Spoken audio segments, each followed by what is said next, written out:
बेंगलुरु का कोगिलू गांव शहर में साल का सबसे ज्यादा ठंड पड़ने वाला समय दिसंबर।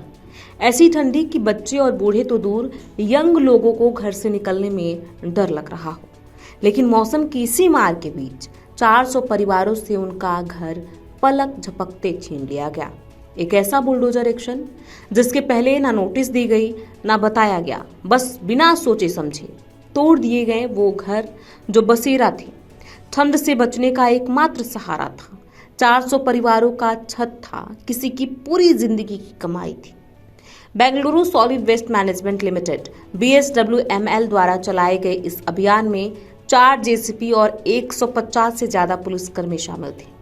पूरा मामला क्या है, ऐसा क्यों किया गया, चलिए विस्तार से समझते हैं। नमस्कार, मैं प्रियांशी और आप देख रहे हैं नवभारत लाइव। बेंगलुरु में 400 से ज्यादा घरों को गिराने के बाद कर्नाटक सरकार विवादों में घिर गई है, जिससे सैकड़ों लोग, जिनमें ज्यादातर मुस्लिम समुदाय के लोग हैं, बेघर हो गए हैं। इस हफ्ते की शुरुआत में हुई इस बड़े पैमाने पर बेदखली की कार्रवाई ने सत्ताधारी कांग्रेस और केरल लेफ्ट फ्रंट यूनिट के बीच जबरदस्त जुबानी जंग छेड़ दी है। जानकारी के अनुसार 22 दिसंबर को सुबह 4 बजे कोगिलू गांव में फकीर कॉलोनी और वसीम लेआउट में तोड़फोड़ की गई, जिससे करीब 400 परिवार बेघर हो गए।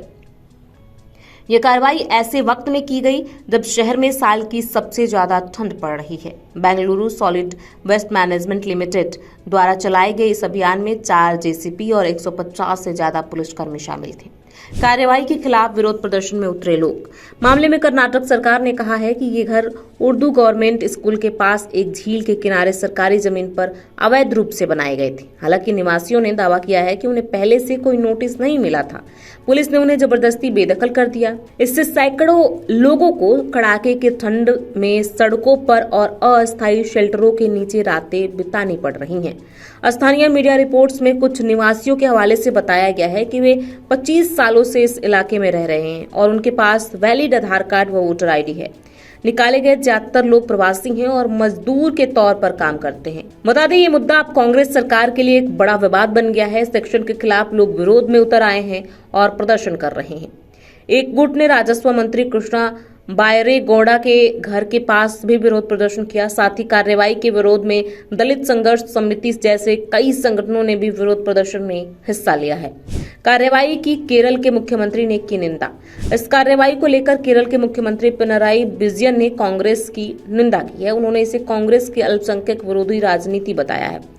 एक्स पर किए गए एक पोस्ट में विजयन ने कहा कि दुख की बात है कि संघ परिवार की अल्पसंख्यक विरोधी राजनीति अब कर्नाटक में कांग्रेस सरकार के तहत चलाई जा रही है।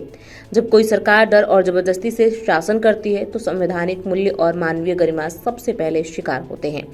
वहीं मामले में केरल के मंत्री V शिवनकुट्टी ने कहा कि कांग्रेस सरकार की अमानवीय कार्रवाई इमरजेंसी के दौर की याद दिलाती है। जो लोग धर्मनिरपेक्षता और लोकतंत्र के नाम पर सत्ता में आए हैं, वे गरीब लोगों के घरों को तोड़कर एक बार फिर अपना पाखंड दिखा रहे हैं। उप मुख्यमंत्री DK शिवकुमार ने पिनराई को दिया जवाब। CPI और केरल CM की आलोचना पर प्रतिक्रिया देते हुए कर्नाटक के उप मुख्यमंत्री DK शिवकुमार ने प्रतिक्रिया दी है। उन्होंने कहा कि यह इलाका कब्जा की गई है, जो कि कचरा फेंकने की जगह थी, लेकिन लैंड माफिया इसे झुग्गी बस्ती में बदलने की कोशिश कर रहे थे। उन्होंने कहा कि हमने लोगों को नई जगहों पर शिफ्ट होने का समय दिया था, हम बुलडोजर चलाने में विश्वास नहीं करते। पिनराई विजयन पर तंज कसते हुए शिवकुमार ने जोर देकर कहा कि नेताओं को जमीनी हकीकत जाने बिना टिप्पणी नहीं करनी चाहिए।